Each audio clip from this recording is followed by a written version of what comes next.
سلام علیکہ یا رسول اللہ صلی اللہ تعالی علیہ وسلم۔ ذکر شہدائے کرب و بلا کو ہوتے ہوتے 1400 سال سے بھی زیادہ عرصہ گزر گیا ہے، مگر آج بھی اگر کربلا کی تاریخ کو آپ سنیں تو اس کے اندر آج بھی ایک نئی تازگی نظر آتی ہے۔ سننے کے بعد میں اتنے زمانے سے سنا جاتا رہا ہے ذکر شہدائے کربلا، مگر الحمدللہ جب بھی ذکر شہدائے کربلا اہل بیت اطہار کا جب بھی ذکر ہوتا ہے تب اس میں ایک نیا پن نظر آتا ہے۔ بے شک بے شک۔ حضرات، جنگیں تو اسلام میں بہت ہوئی ہیں، بہت سی جنگیں ہوئی ہیں اسلام کی۔ جنگ بدر ہوئی ہے، جنگ حنین ہوئی ہے، جنگ خندق ہوئی ہے، جنگ یرموک ہوئی ہے اور جنگ احد ہوئی ہے، بہت سی اسلامی جنگیں ہوئی، مگر جو نقشہ کربلا کی جنگ کا نظر آتا ہے تاریخ میں، ایسا نقشہ کسی اور جنگ کا نظر نہیں آتا۔ اہل بیت اطہار نے وہ قربانیاں پیش کی ہیں میدان کرب و بلا میں، اور اللہ عالم الغیب والشہادہ ہے، وہ جانتا تھا، اسی لیے پروردگار عالم نے قرآن میں اعلان فرما دیا اور فرمایا اہل بیت اطہار سے محبت کرنا واجب ہے۔ محبت کرنا بے شک بے شک۔ قرآن میں خود رب فرماتا ہے قُلْ لَا أَسْأَلُكُمْ عَلَيْهِ أَجْرًا إِلَّا الْمَوَدَّةَ فِي الْقُرْبَى۔ اے محبوب آپ فرما دو، اے محبوب آپ فرما دو، ان امتیوں سے کہہ دو، ان اپنے چاہنے والوں سے کہہ دو، اپنے ماننے والوں سے کہہ دو، اے محبوب ان سے کہہ دو میں نے تمہیں جو بھی کچھ لا کر دیا ہے، میں نے تمہیں قرآن لا کر دیا ہے، میں نے تمہیں زندگی گزارنے کا سلیقہ طریقہ بتایا ہے، میں نے تمہیں دین اسلام دیا ہے، میں نے تمہیں کھانے کا سلیقہ سکھایا ہے، تمہیں پانی پینے کا طریقہ بتایا ہے، تمہیں زندگی گزارنا ہے۔ اے محبوب ان سے کہہ دو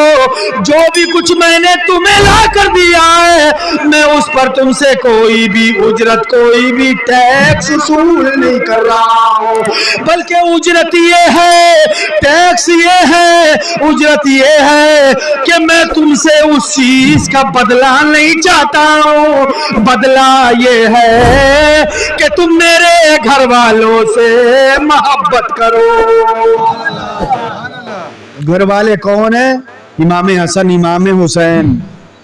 حضرت علی، شہدائے کرب و بلا، یہ مصطفیٰ جان رحمت صلی اللہ علیہ وسلم کے گھرانے والے ہیں۔ فرمایا ان سے محبت کرو، جو کچھ نماز روزہ زکوٰۃ کا تمہیں حکم دیا ہے، جو بھی کچھ بتایا ہے، اس کے بدلے میں تمہیں میں آرڈر یہ دیتا ہوں میرے اہل بیت سے محبت کرو۔ میرے آقا کریم صلی اللہ تعالی علیہ وسلم کو بھی پہلے ہی معلوم ہو گیا تھا، حضرت میرے آقا کریم صلی اللہ تعالی علیہ وسلم کی آغوش میں سیدنا امام علی مقام امام حسین رضی اللہ تعالیٰ عنہ کو جب بچپن میں لایا گیا، پہلی مرتبہ نبی کی آغوش میں حسین کو دیا گیا، میرے آقا کریم صلی اللہ تعالی علیہ وسلم نے آغوش میں لیا اور میرے آقا نے مسکرا دیا۔ سبحان اللہ، میرے آقا جیسے ہی مسکرائے، تھوڑی دیر کے بعد نبی کی آنکھوں سے آنسو جاری ہو گئے۔ میرے آقا سے کسی نے عرض کی تھی یا رسول اللہ آپ آنسو کیوں بہا رہے ہیں، آپ کی آنکھیں اشک بار کیوں ہو رہی ہے، آپ کی یہاں سے آنکھیں کیوں برس رہی ہیں؟ میرے آقا نے فرمایا برسنے کی وجہ ہے۔ کہا کیا وجہ ہے یا رسول اللہ، کیا بات ہے جو آنکھوں سے آنسو رک نہیں رہے ہیں؟ میرے آقا نے فرمایا سنو سنو، ابھی ابھی میرے پاس جبریل ہونے کے بعد کہا یا رسول اللہ یہ جو تمہارا بیٹا ہے جس کا نام حسین ہے جو تمہاری آغوش میں لیٹا ہوا ہے جو تمہاری گود میں لیٹا ہوا ہے اے آقا اس بیٹے کو تمہاری امت میدان کرب و بلا میں شہید کر دے گی دین اسلام کی یہ حفاظت کرے گا دین اسلام کو بچائے گا مذہب اسلام جب نرغے میں آ گیا ہوگا جب اسلام کا مذاق اڑایا جا رہا ہوگا جب اسلام کے دامن کو تار تار کیا جا رہا ہوگا جب قرآن کی عظمت کو پامال کیا جا رہا ہوگا جب زنا کھلم کھلا ہونے لگے گا جب زنا کو حلال قرار دے دیا جائے گا جب جوئے اور شراب نوشی کو یزید حلال کر دے گا ایسے حالات میں یہ تمہارا بیٹا میدان کرب و بلا کے تپتے ہوئے صحرا میں کبھی قرآن کی عزت بچاتا نظر آئے گا کبھی صبر کا دامن پکڑے نظر آئے گا کبھی جو ہے تمہارے دین اسلام کا تحفظ کرتا نظر آئے گا میرے آقا کریم صلی اللہ تعالی علیہ وسلم نے اسی لیے تو ارشاد فرمایا آقا فرماتے ہیں ایک حدیث پاک میں الحسین سید شباب اہل الجنہ امام حسن امام حسین جنتی نوجوانوں کے سردار ہیں میرے آقا نے ایک اور جگہ پر ارشاد فرمایا اے لوگو میرے اہل بیت اطہار کشتی نوح کی طرح ہے جو کشتی نوح میں سوار ہو گیا تھا وہ بچ گیا تھا اور جو سوار نہیں ہوا تھا وہ غرق ہو گیا تھا اسی لیے دو چیزیں تمہارے درمیان میں چھوڑ کر جا رہا ہوں ایک قرآن دوسرے اپنے اہل بیت اطہار اور میرے اہل بیت کی مثال کشتی نوح کی طرح ہے جو ان سے محبت کرے گا وہ جہنم کی آگ سے بچ جائے گا جو ان سے بغاوت کرے گا وہ جہنم کا ایندھن بنا دیا جائے گا جو ان سے بغاوت کرے گا وہ جہنم کا ایندھن بنا دیا جائے گا اب آپ کہیں گے رافضی تو بہت زیادہ محبت کرتے ہیں اہل بیت سے اور نبی نے فرمایا میں دو چیزیں چھوڑ کر جا رہا ہوں ایک قرآن دوسرے اہل بیت اطہار ان دونوں کو مضبوطی سے تھامے رہنا میں ایک دوسرے سے جدا ہوں گے نہ قیامت میں ایک دوسرے سے جدا ہوں گے اب سنو قرآن اور اہل بیت کو پکڑا کس نے تھاما کس نے یہ میں آپ کو بتا دوں تو سنو رافضی اہل بیت کی محبت میں اتنے آگے بڑھ گئے انہوں نے قرآن کی آیتوں کو جھٹلانا شروع کر دیا ام المومنین حضرت عائشہ پر الزام لگائے گئے حضرت عمر ابن خطاب کے تعلق سے جو آیتیں نازل ہوئی ہیں ان کو انہوں نے ٹھکرا دیا صدیق اکبر کے بارے میں جو آیتیں نازل ہوئی ہیں ان آیتوں کا انہوں نے انکار کر دیا اللہ صحابہ کو گالیاں دینی شروع کر دی جو صحابہ کرام کے بارے میں آیتیں نازل ہوئی ہے ان آیتوں کا انہوں نے سرے ہی سے انکار کر دیا اللہ تو ان کے پاس صرف اہل بیت رہے قرآن نہیں رہا اور میرے آقا نے فرمایا دو چیزیں ہیں ایک قرآن دوسرے اہل بیت اطہار اگر کسی نے قرآن کو مانا اہل بیت کو نہ مانا تو اس کا بھی ایمان مکمل نہیں ہے اور کسی نے اگر اہل بیت کو نہ مانا فرمایا گیا اس کا بھی ایمان مکمل نہیں ہے وہ بھی مسلمان نہیں ہے اللہ تو رافضی قرآن کا انکار کر کے کافر ہو گئے اب آؤ اب وہابیوں کے بارے میں دیکھتے ہیں ان کی پول پٹی بھی کھول دیتے ہیں ان دیوبندیوں وہابیوں نے اپنی کتاب میں لکھا ہے کہ حسین کے نام پر سبیل لگانا ناجائز و حرام ہے